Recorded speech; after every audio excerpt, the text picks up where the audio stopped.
Good, so there you saw two different meetings. And now let's talk about report writing after meetings, because it is important. You have to keep a record of things that happen in meetings. But it's not easy, and people are usually very bored with writing reports. So I want to try and give you a few tips of how to improve your report writing. So let's use the screen.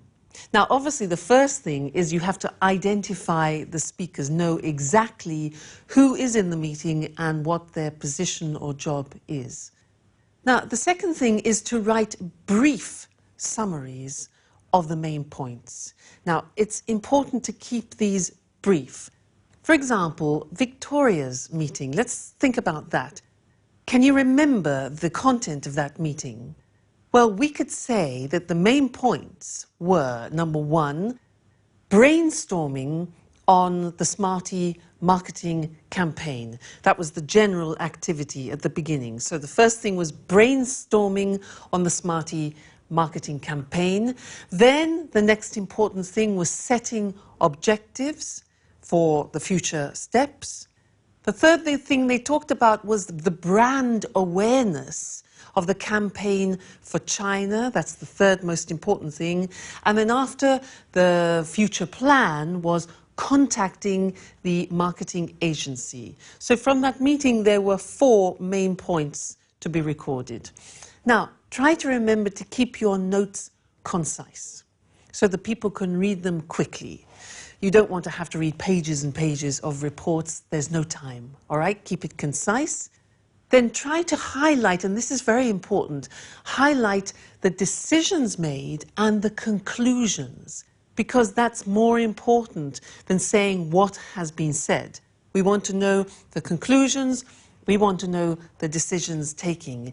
And another important thing, probably the most important thing, is the action that is going to have to be taken in the future. So what are the actions to be taken, all right?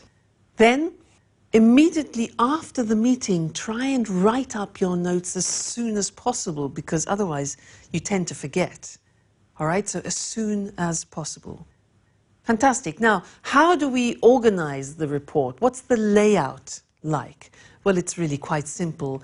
You have an introduction where you state the relevant old business and also the new business. So that could be your introduction. Then in the main part, you specify the main discussion points of the meeting, as we mentioned before. And then in the conclusion, in the summary, you talk about the decisions and about the actions. So that would be an efficient report, not too long, the most important decisions, the most important conclusions and actions for the future. All right? Now, often in reports, we abbreviate language to make, again, the report shorter. And I want to look at some of those common abbreviations with you now. Look at the screen. E.g. means, for example. I.e. means that is. ETC, very common, is etc. CF, C.F means compare. C or CA means about or approximately. NB means note, take note of this. Approximately. DEPT is department. X, which is EXCL, means excluding. IMP dot is important. INCL means including. LTD is limited, often to describe companies. NO is number. P or PP is page or pages. PROBS, P-O-R-B-S, PROBS, problems. RE, with reference to or concerning.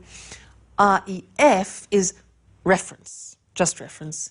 V dot is very, and S/T is something. Now, these are very, very common abbreviations, and you can use them freely in your reports. It shortens the task. All right, so remember, when you're writing reports, keep it short, keep it concise and to the point. Concentrate on the decisions taken, the conclusions, and the plans for future actions. All right? Well, thank you very much, and we'll meet again in the next lesson. Bye.